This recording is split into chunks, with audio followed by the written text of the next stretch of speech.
এই শুনছ, উঠবে? ফজরের সময় হয়ে গেছে, আজানও হয়ে গেল।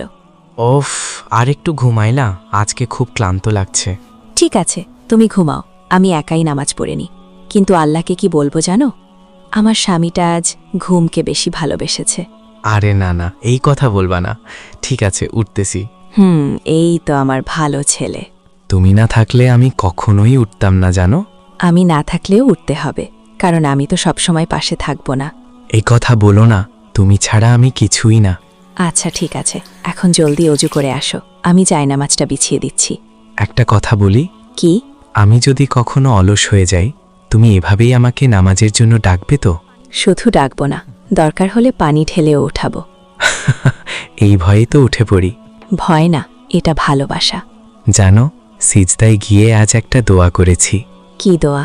হে আল্লাহ, যেই মানুষটা আমাকে তোমার কাছে টেনে আনে, তাকে কখনো আমার থেকে তুয়ে কইরো না। আমিও একটা দোয়া করেছি। কি? হে আল্লাহ, এই মানুষটার হাত ধরেই যেন জান্নাতে প্রবেশ করতে পারে।